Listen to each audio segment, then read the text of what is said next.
ninde yabwiye Imana ngo aba bantu sinda barekura?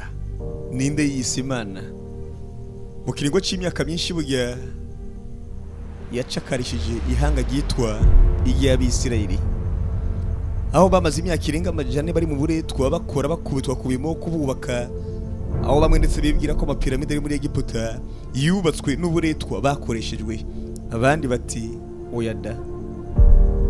Ninde yagomeye intumwa y'Imana? Iravuga iti irekura abantu b'Imana bagende, nawe ati reka watumwe nande? Nawe ati natumwe n'Imana.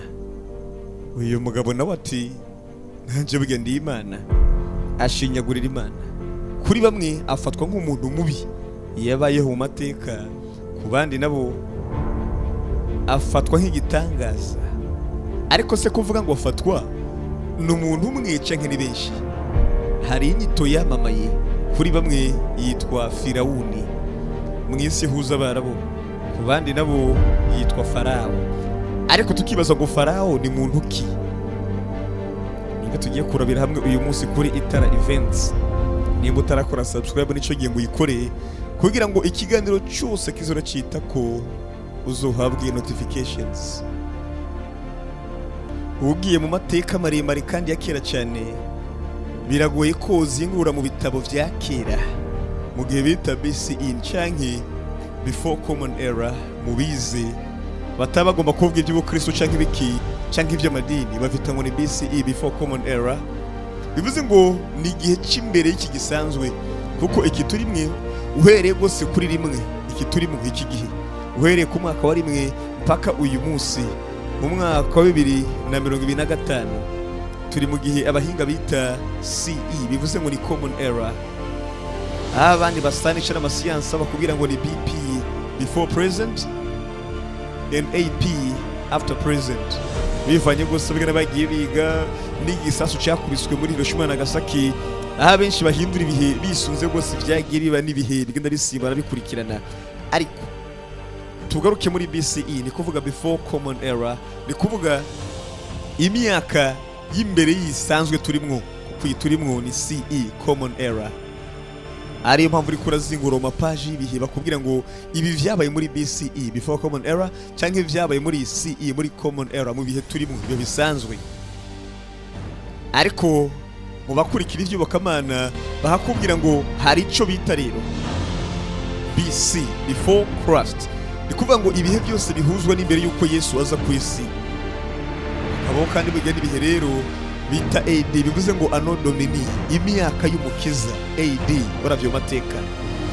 Dusubiye inyuma gato, vyo kugora burya gusesengura no kumenya amateka ya kera, hama ngo ugende uzenguruke ugure gose ibitabo n'amapaji y'impapuro,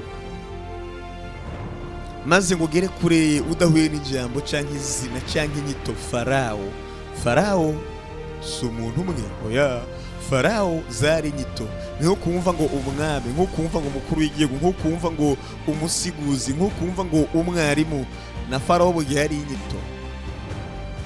Burya abayobozi ba kera bo muri Egiputa bahera gose mu myaka ya kera, muco bise ngo early dynastic period, ni kuvuga cya gihe cya kera c'ingoma cya kare cyane. Sika ni kuvuga aherereye gose mu myaka y'ibihumbi 300 kugeza mu mwaka wa 2686 BCE before common era, imbere y'ibihe bisanzwe. Niho ndetse hatangiye kuza inganje cyangwa se ingoma y'Abafarawo. N'inganje zabo burya zatanguye mu gihe Egiputa y'amajyaruguru n'iy'amajyepfo zunzwe ziba ubwami bumwe, kuko ubusanzwe burya Egiputa yo hambere ntiyari isanzwe ari imwe nk'uko tuyizi uyu munsi. Yaje kuba imwe umunsi ndetse yungwa n'Abafarawo. Hari umufarawo umwe gose yaje kubera gukomera kwiwe n'ubwenge yarafise, aravuga ati birabaye, nta kongera kandi kugira Egiputa y'amajyaruguru niyo munsi canke Misiri y'amajyaruguru niyo munsi. Nico gihe ngo igihugu kibe kimwe. Ico gihe Egiputa y'amajyepfo n'iy'amajyaruguru canke yo hepfo n'iya ruguru zabaye Egiputa imwe. Habatanguye inganji y'Ubufarawo guhera ico gihe. ijambo Farao rero riva ndetse mu ijambo ry'ikinyegiputa cya kera, aho ijambo Pera ni inyito, aho bakubwira ngo Pera, ijambo ry'ikinyegiputa nyine Pera bisobanura ngo great house. Ijambo Farao riva mu ijambo Pera, great house, inzu ikomeye cyangwa inzu ihambaye. Bivuze ngo abayobozi bose ndetse bava muri inzu ihambaye, ubundi bagomba kuva bose ikirimba, ariko nyuma ubundi ho aba Farao bava mu kirimba cyitwa ngo inzu ikomeye, inzu ihambaye Pera, ariko nyuma kubera bavuga ngo uyu mugabo w'umuyobozi wacu atuyobora kubera ava muri ya nzu ikomeye, the great house. Ubundi aba Farao bagira amazina, nta mu Farao yitwa Farao nyine, oya. Wumva ngo Farao Nemesis, Farao nde, Farao Tut, Tutenkenam, ibintu nk'ivyo onye. Ni kuvuga izina ntiryari Farao, ubundi izina karaho kajambo k'inyuma, Tutenkenam, ibintu nk'ivyo onye. Mugabo ni Farao, ni kuvuga ni Tutenkenam ava muri ya nzu ikomeye. Bivuze ngo nta mutegetsi yigeze yitwa Farao, oya, ahubwo yitwa Tutenkenam. Ndabisubye kugira ngo muvyumve neza, yitwa Tutenkenam aturuka muri ya nzu ikomeye. Bivuze ngo Farao Tutenkenam, Tutenkenam ava muri ya nzu ikomeye, nimba muri kubyumva neza.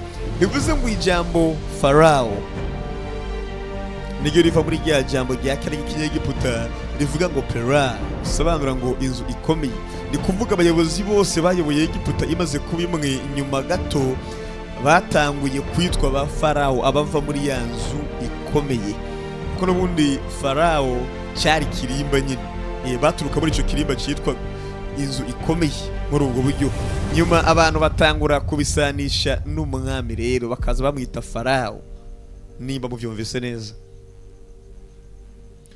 Ubwo rero uko amateka yagiye asimburana nuko umuzo w'Abafarao, imbere y'uko ndetse Egiputa iba imwe ikicira hamwe, Egiputa yari yiciyemo gose ibice bibiri. Upper Egypt, ni kuvuga Egiputa yo haruguru, south mu majyepfo, niyo bita ngo ni Egiputa y'amajyaruguru, hamwe na Lower Egypt, Egiputa yo hasi. Upper hejuru, lower hasi.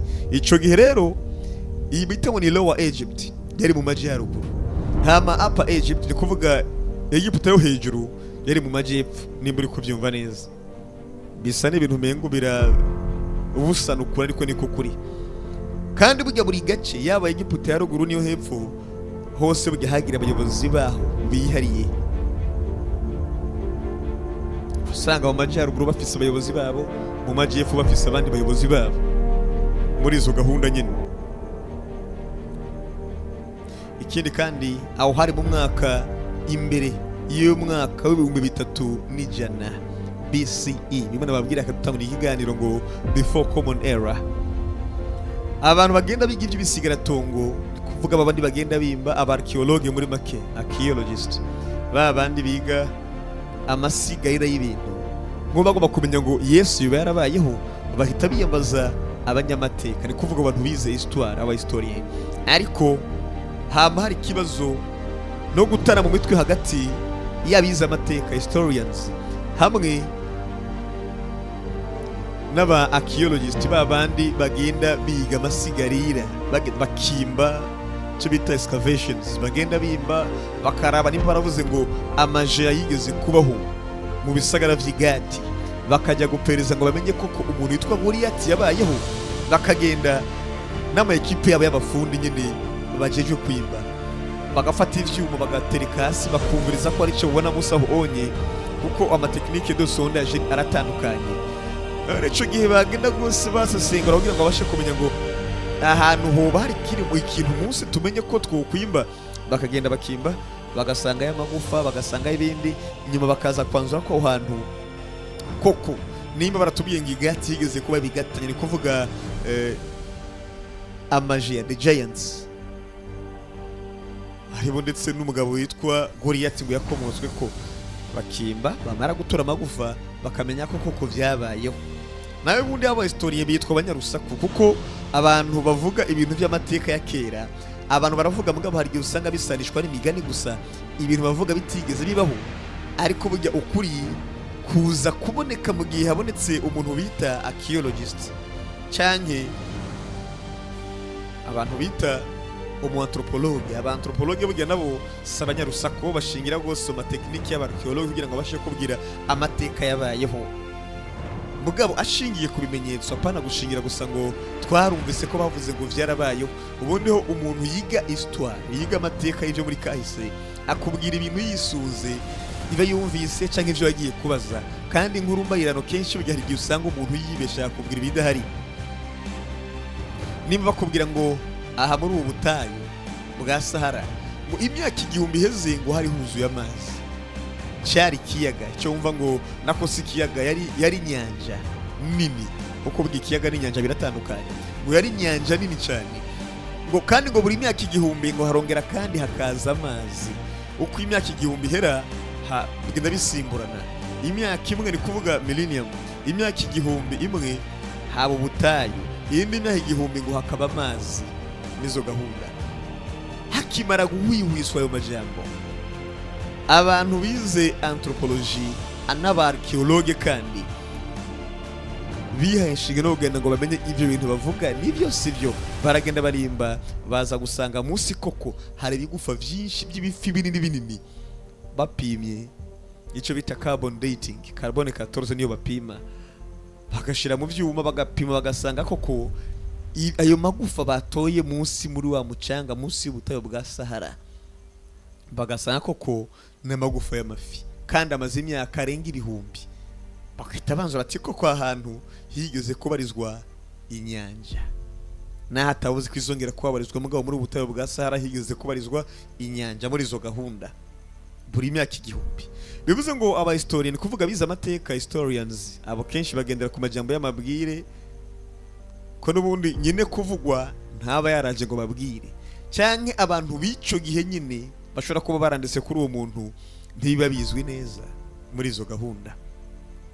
Bivuze rero ngo kugira ngo tumenye ko abafaro bayoboye igihe kirekire cyane, uraza gushingira ahanini ni kuvuga rero ngo abanditsi bagiye bandika mugabo bisunze ibimenyetso bakuye kuri bande archaeologist. Hari ibimenyetso biri archaeological, ibimenyetso bishingiye hanini ku masigarira. Kugira ngo umenye ukuri ku bintu neza burya biraza gusaba ibimenyetso kugira ngo umenye ikintu cyarabayeho nticyabayeho. Ubwo hari ivyinshi bivuga ku masigarira y'ibyo basize kugira ngo tumenye ko aba bagabo koko ba Farawo bigeze kubaho canke ko ari amabwire urusaku y'abantu biza amateka bavuga gusa.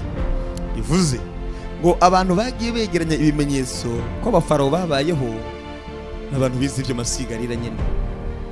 Hariho nk'icyo bita Narmer Palette, bivuga yuko umwami Narmer yari umufarawo naturuka muri yanzu ikomeye, abandi bakamwita ngo ni Menes. Uyu mugabo nawe yaravuzwe n'abantu biza amateka, ariko bakavuga ko uyu mugabo ari uyu muntu wa mbere yunze Egiputa, abikura mu kuba ngo Egiputa ya ruguru na Egiputa y'epfo. Egiputa y'epfo ni kuvuga yo hasi yabarizwa mu majyaruguru, hanyuma Egiputa yo hejuru yabarizwa mu majyepfo kuko twabivuze kare. Uyu mugabo umwami Narmer canke kuri bamwe bishoboka ko ashobora kuba yaritwa Menes. Abanyamateka bavuga ko mu mwaka wa 300 BCE, bivuze ngo before common era, niwe ashobora kuba yarunze Egiputa yongera kandi kuba imwe bivuye kuri we mugabo. Hari muri umwaka wa kera cyane. Ikindi dukwiye kumenya rero, ubwami bwa mbere cyo bita First Dynasty Sika 3100, ni kuvuga muri wa mwaka wa 300 kugeza 2890 BCE, ni kuvuga umwaka wa 2890 imbere y'ibi bihe bisanzwe turimo jewe nawe. Byagenze gute rero? Uyu mwami Narmer abandi bita gose bijya ngo ni Menes, uyu mugabo nico gihe yabaye umwami akimara kunga Egiputa ibimwe, bereka kuba ngo Egiputa ya ruguru ni yo hasi. Ico gihe niwe muntu wa mbere atangiye kandi kwitwa Farawo kuko yava muri yanzu ikomeye. Kandi ikindi ba Farawo ba mbere bari barashinze igisagara cya Memphis nk'igisagara gikuru nyine, aba batangiye gose bijya kwiteza imbere bakora kana kajya gahunda zikurikiranwa muri iyo myaka. muri iyo myaka nyine mu nkubiri zo kwiteza imbere, ni nacyo gihe hatanguye kuza inyandiko hafi za mbere ku isi zavuye muri ubu bwami bw'abafarawo muri Egiputa. Mwibutsa kandi ko Egiputa ari muri Afurika, nta nubwo ari ahantu kure. Ikindi kandi mumenye ko ndetse n'ubwoko bw'Imana bwari bwarahungiye muri Egiputa. Yosefu muzi muri Bibiliya nawe ubwo yari yarahungiye, nako bari baramugurishije muri Egiputa wiwe. Bene wabo birangira mugabo ahagiriye izina, abo umuntu akomeye, abo umushiranganje hafi wa mbere mu gihugu, ibintu bigenda neza. Bene wabo kubera guhunga inzara bahungira kandi bwe n'umuryango wose w'Abisirayeli muri Egiputa nyine. Aho iwacu muri Afurika si kure cyane.